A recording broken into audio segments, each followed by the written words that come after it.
I'll, put it on the desktop and you can, Okay, thank you. download it. All right.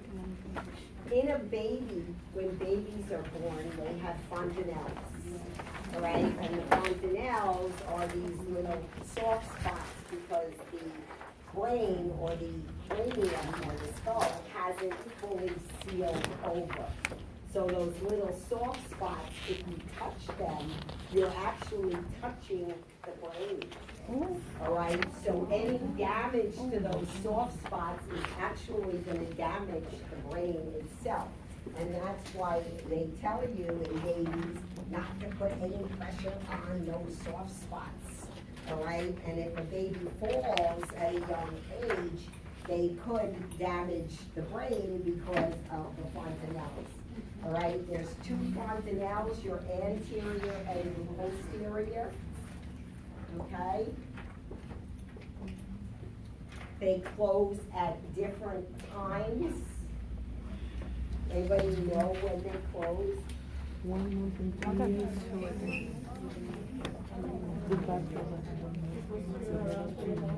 Huh? What is 3 months? About 3 months in a year.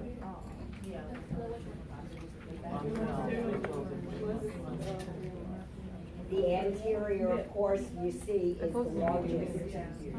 All right? And that's the one that's in the front. All right? Which one closes out 3 months? Posterior. Posterior closes first. All right? Remember that, what was I gonna say now? I don't remember what I was gonna say. Anyway, 3 months is good, remember that. I should remember it? No, I'm trying to help you remember. Oh, no, I don't remember what I was gonna say.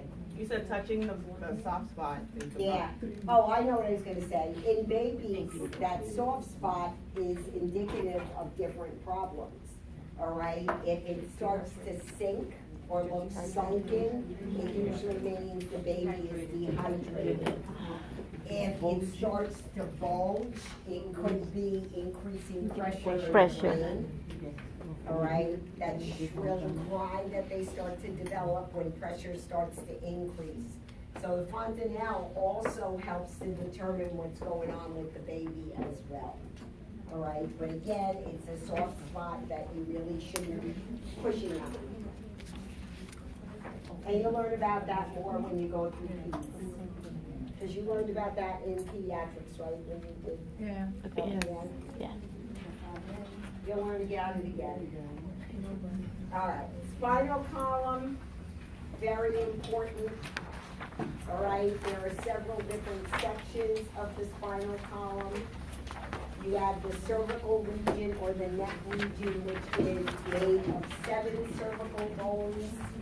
Some places are gonna tell you 8 cervical bones, because the first 2 vertebrae are fused together, so they count that as 1. All right, those fused together vertebrae are your atlas and your abscess, and that's what allows your head to swivel from side to side and forward and back. All right, your thoracic region or your chest region is made up of 12 vertebrae. Your lumbar region is made up of 5 vertebrae. And then you have your sacral and your coccyx. All right, your coccyx is your tailbone. They say that when we're born, we have a little tail. Don't know for sure, and that little tail part falls off, and all you're left with is that little coccyx part. All right, the spinal cord itself ends about L2.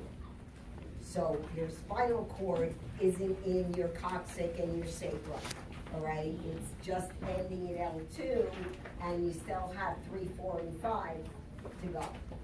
So it's not like you're sitting on it.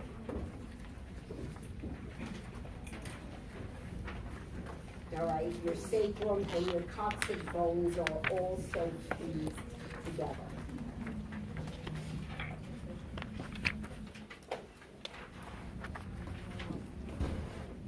Coming down the center of the vertebrae is your spinal cord.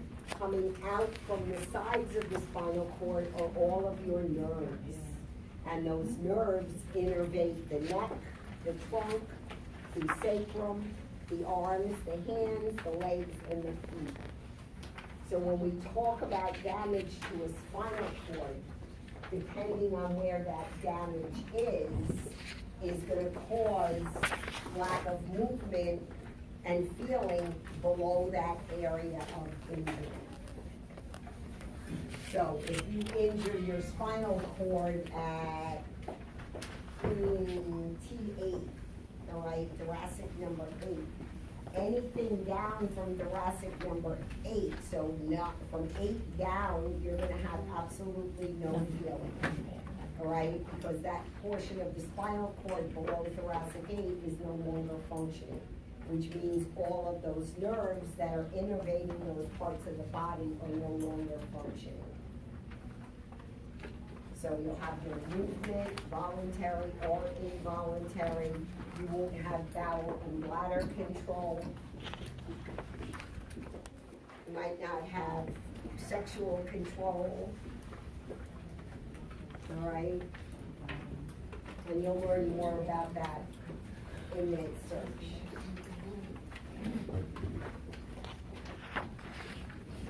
We also know that our peripheral nerves that innervate our extremities and everything are also responsible for sending messages to the brain. So if you put your hand on a hot stove, all right, that message of burning travels through those peripheral nerves up the spinal cord to the brain, where the brain says, "You idiot, pull your hand away, it's hot." All right, the message then comes back down the spinal cord, back down to the fingers, and that's when you pull it away. So you're sending that message up to the brain so the brain can transform it and tell you what to do.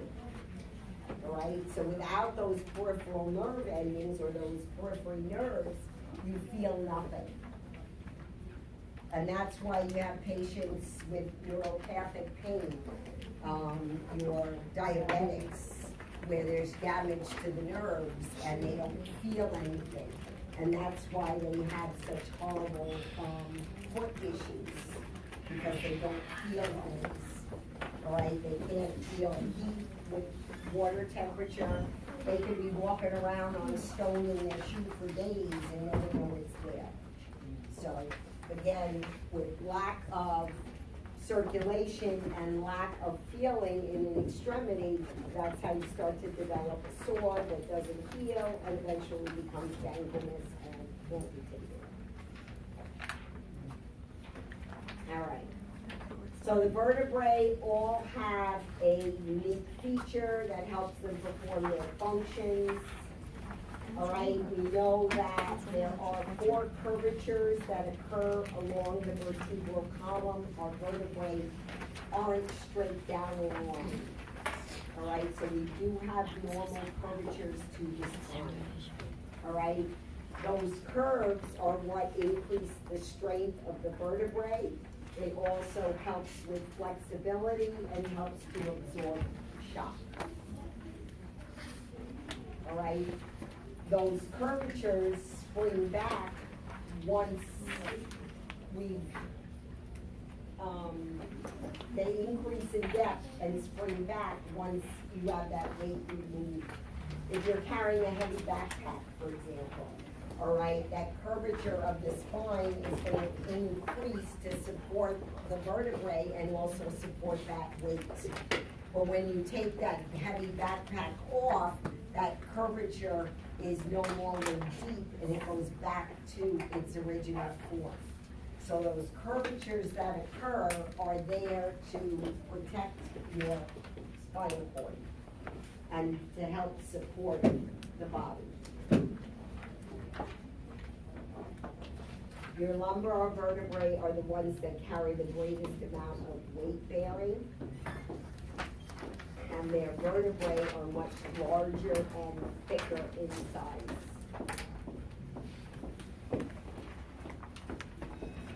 Your thoracic vertebrae have these little facets at the side, and those little facets are where the ribs attach.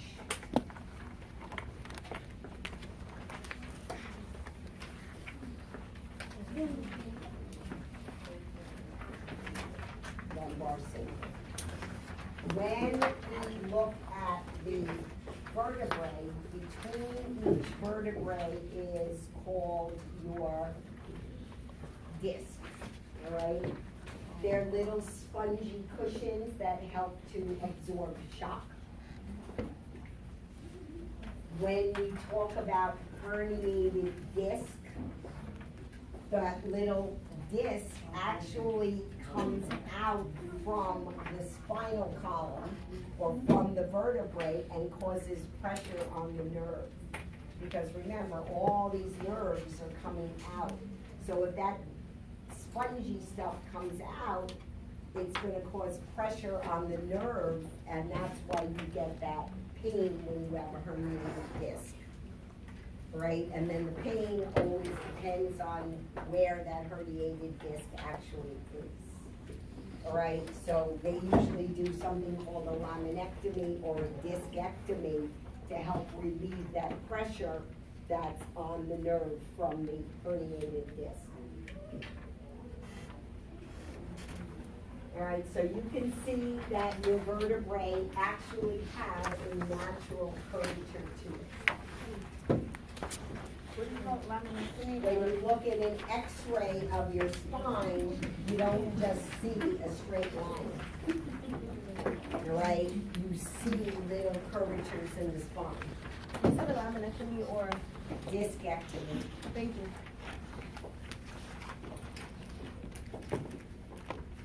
All right, so you have vertebrae that form a convex curve and a concave curve.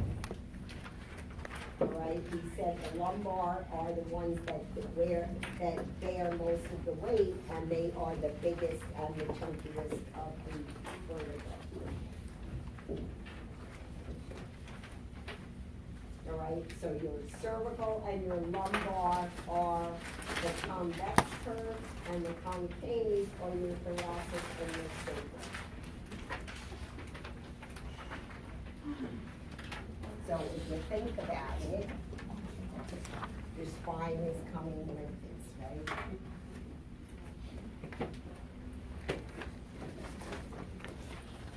So it's not like that. When you look at a picture or an X-ray, you'll see that your spine is not in a straight line. Now, there are different spinal problems that we develop as in children or in older people, and those are specific disorders, all right? They are specific curvatures of the spine that are not normal, all right? Kyphosis is usually seen in the thoracic spine and is also known as hunchback. So you see those people that have that hunched over appearance, all right? Lordosis or scoliosis is that curvature, so it's that S shape. Okay, so when you're looking at the spine, it's coming down that way.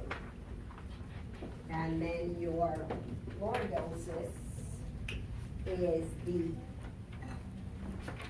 at the bottom of the spine, it actually comes in like that. So, you've ever seen on the pregnant people, all right, when they're pregnant, they have a very deep curvature, all right?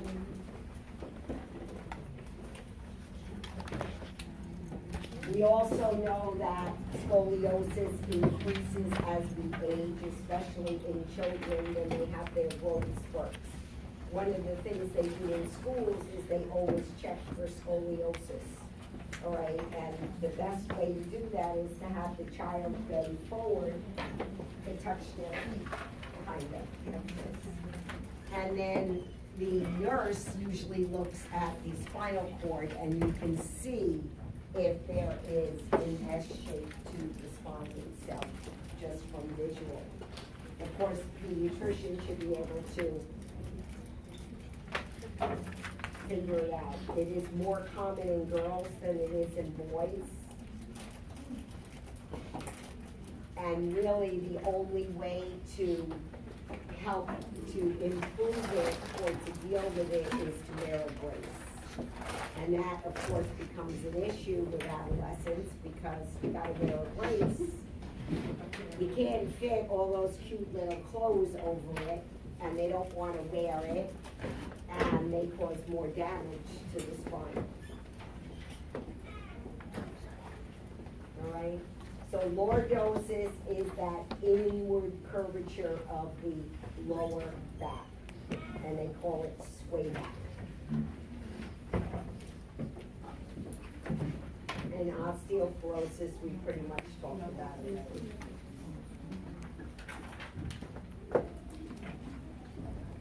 As we get older, we start to develop kyphosis from osteoporosis, because what happens in osteoporosis is the vertebrae start to collapse.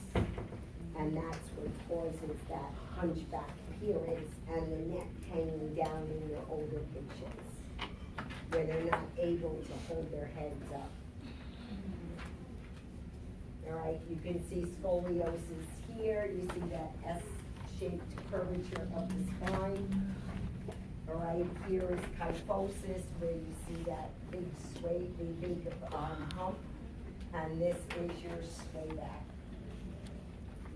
All right, so that's your sway back. From that, the weight of the baby.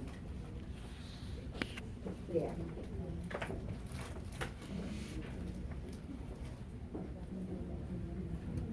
All right. Chest, sternum, very important bone, right? Manubrium is that little top bone at the top.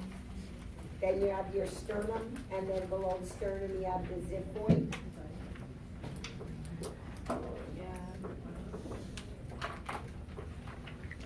So the manubrium, then you have your, and then you have your little xiphoid process. Can't draw very well, but I try. Some things I can draw better. All right, very important, because why? We need to know where to do CPR, right? So you always need to know where your xiphoid process is, because we need to go 3 finger breadths below the xiphoid process to do CPR. Because if we do CPR on top of that, you're gonna crack it, right? Yes. And you're not really doing adequate chest compressions anyway if you're on top of the bone. Manubrium. All right, the manubrium is what connects to your collarbone. All right, so everybody knows where their collarbones are. All right, we have 7 pairs of true ribs. Each one of those ribs is attached to a thoracic vertebrae with cartilage. And then you have floating ribs. All right, those floating ribs, 8 through 11, just kind of sit there. They're not attached to anything.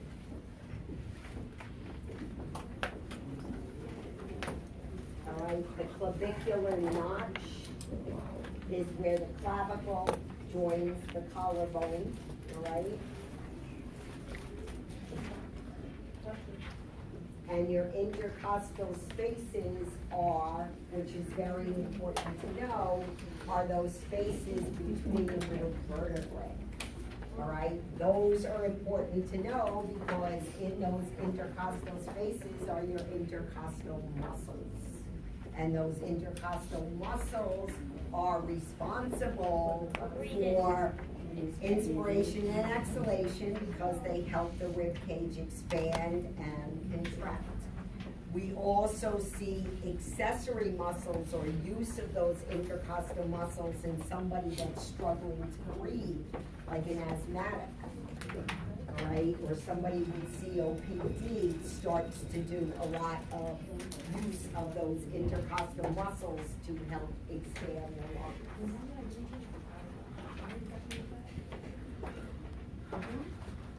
There's clavicle. Okay, so there's your notch.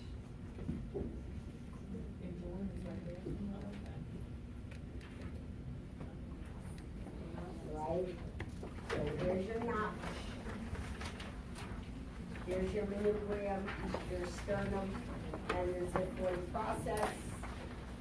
This is cartilage that connects to the sternum, that connects to the ribs, and remember the ribs connect to the facets of the vertebrae, which are those little things that stick out the sides.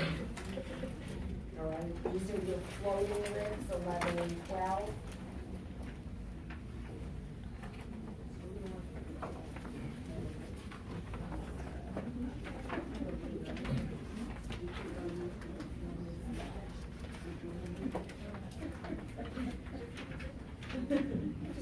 Take a bullet. All right. So behind the ribs and the sternum are your very valuable organs, right? Your heart, your lungs, your below, at the lower portion are your liver and your spleen and your pancreas. So they're all pretty much protected by those ribs. So you've heard when people break a rib, they have to be very careful because the rib can puncture the lung and cause a pneumothorax, which is air into it. And it's really not puncturing the lung, it's puncturing the pleural sac. And what happens is that pleural sac then starts to fill with air, and if it fills with air, it's gonna start to compress the lungs, and you're not gonna be able to expand and contract those lungs or inhale and exhale.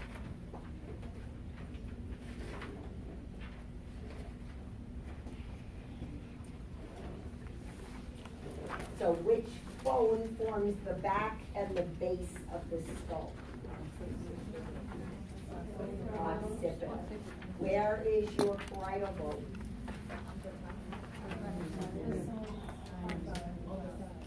Temporal? Okay. And what are the temporal bones responsible for? And occipital's responsible for? Vision. And your sphenoid bone? In your face, part of your breathing, your sinus, along with your ethmoid.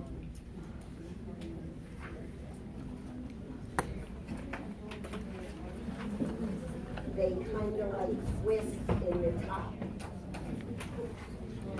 See what happens? So when it's pronated, you've got your two separate bones, and when you turn it, it's almost like it's crossing the other one. Kind of interesting, isn't it?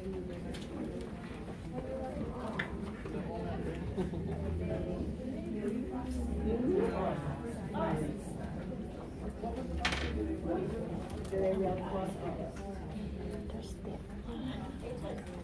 No, I know you don't.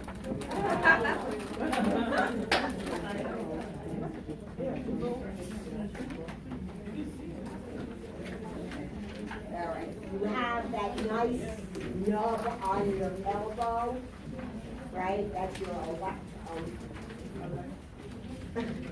olecranon process, or your funny bone, right?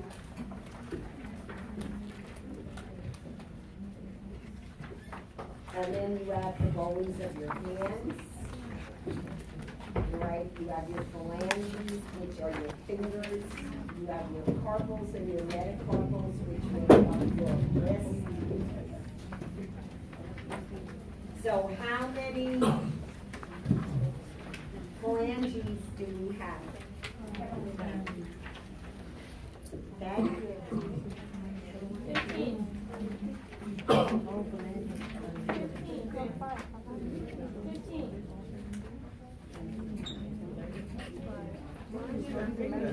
you got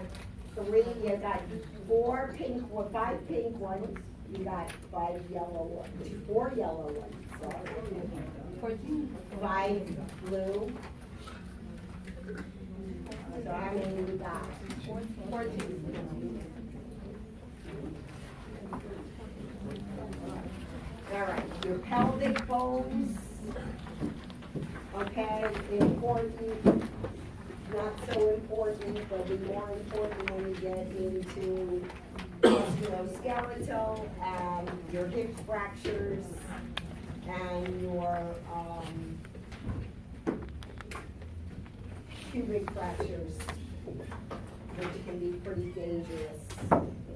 All right, most of your fractures around your pubic arch or your pubis symphysis are crush fractures, usually from being hit from above or jumping off a roof and landing on your feet, all right? Pelvic fractures are usually from falls. Hip fractures are usually from falls.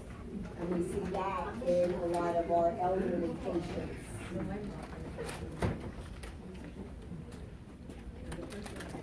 All right, it is our hip bones or our pelvic bones that allow us to sit.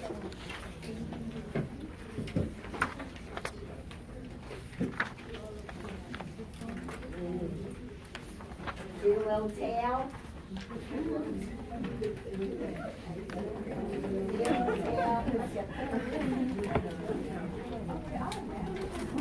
Tailbone.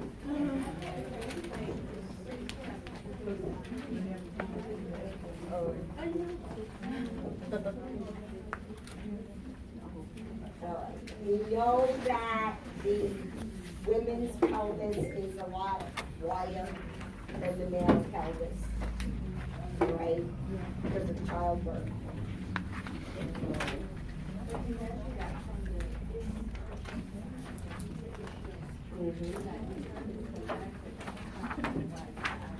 Correct. All right. Your lower bones, you have your femurs, which attach to your pelvis. And then you have your tibia and your fibula. All right, the femur, of course, is going to take the brunt of the weight, which is the much bigger bone. Yeah, and bigger. And then you have your phalanges of your toes. Then you have your carpals and your tarsals and your metatarsals. All right, so it's carpal and metacarpal in the hand, and tarsal and metatarsal in the foot and the ankle.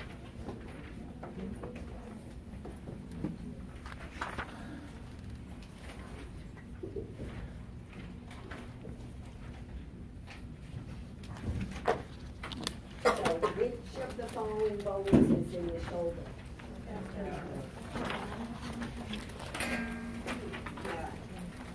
Joints.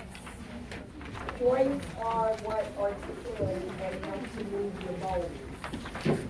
All right, they connect your bones together. All right, depending on the type of movement the joint is made. We have synarthrotic joints, which don't move. All right, and those are like your skull sutures, and your ampulosis, which are slightly movable, like your radius and your coda.